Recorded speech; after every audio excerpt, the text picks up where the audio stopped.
welcome back. Now, the month of June is used to create awareness about a global health problem that affects millions of people, yet is often misunderstood or left unspoken.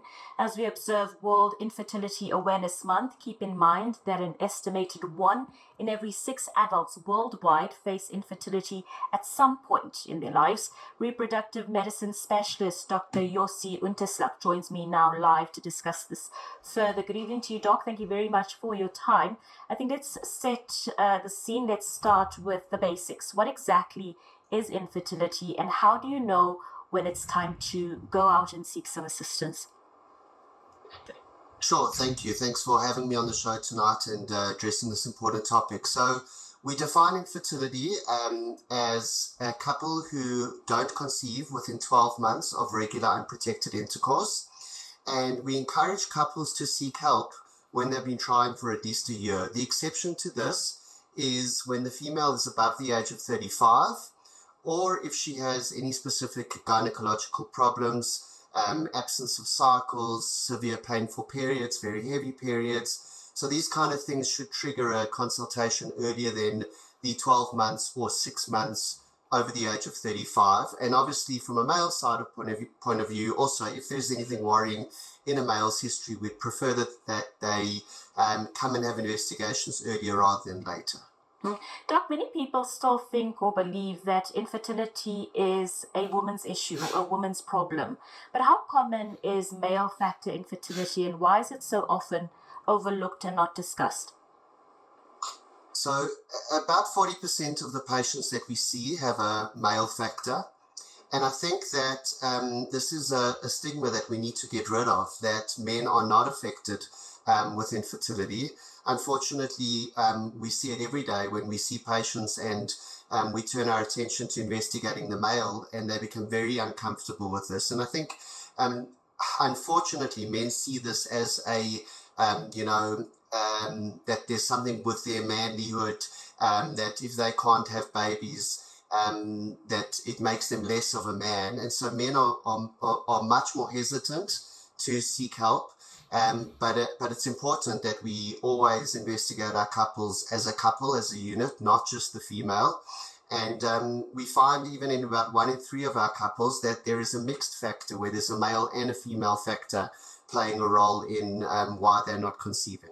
Doc, very often we see these ideas being put on social media, instances like men should stop drinking 6 months before they try to conceive. But what are some of the most common and unexpected causes of infertility that people may not be aware of, both for men and for women as well? So, as a matter of fact, the most common cause of infertility, certainly in Africa, is fallopian tube factor, so blocked fallopian tubes. And this comes about through recurrent sexually transmitted infections. And what these infections do is they cause blockages in the fallopian tube. So it is the most common cause and also often overlooked. And we think about, be wise, condomize, be careful against HIV, but we don't think that sexually transmitted infections may affect our long-term fertility. So it's the most common cause, and it's definitely something we need to give a lot of thought to. Another thing that we see, unfortunately, is a lot of infertility related to surgery. So women undergoing laparoscopic surgeries for things like endometriosis. Even as the cesarean section rate climbs universally, we're starting to see that cesarean sections are causing what we call secondary infertility. So that's in a woman who's had a pregnancy and now struggling for her second pregnancy. And then from a male point of view, something that is often overlooked, things like anabolic steroids, things like testosterone therapy. So men who go to their GP complaining of being fatigued, and the first thing they do is give them a testosterone injection.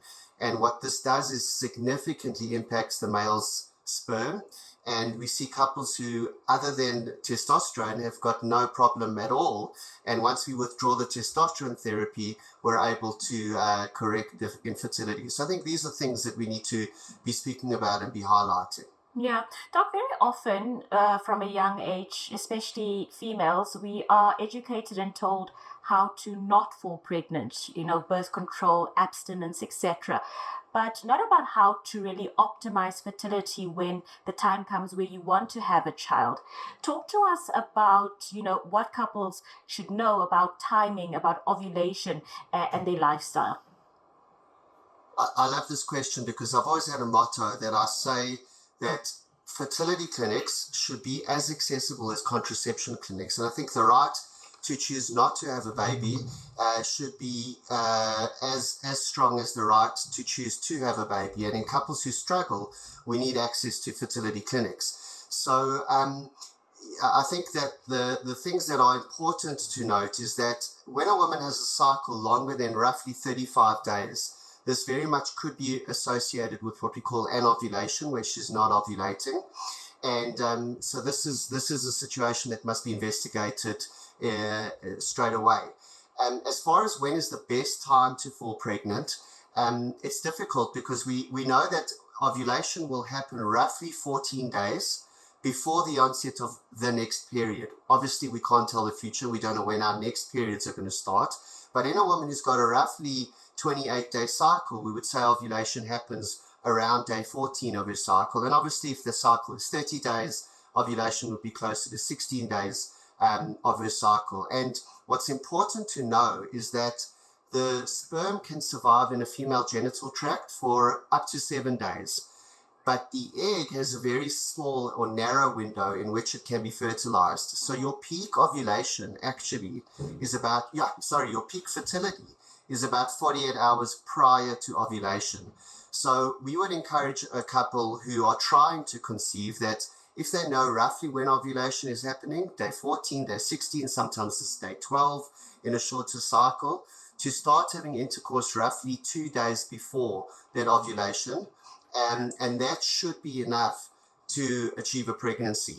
There is no such thing as trying too hard, and there's this myth that we need to store up sperm and only try when the peak fertility window is. So we know that there's not such a thing as too much trying, but we definitely need to have intercourse at least 24, 48 hours prior to ovulation, and at least once or twice after that as well. Okay. Doc, very often women are told, listen, your biological clock is ticking, it's time to have a child now. But how does age really impact fertility, especially for women, but also, I think, for men? Yeah, so this is why we say over the age of 35 not to try for much longer than 6 months. And the way that men and women differ fundamentally from a reproductive point of view, besides for our bodies, is that the female is born with all of her eggs in her ovaries that she will ever have in her life.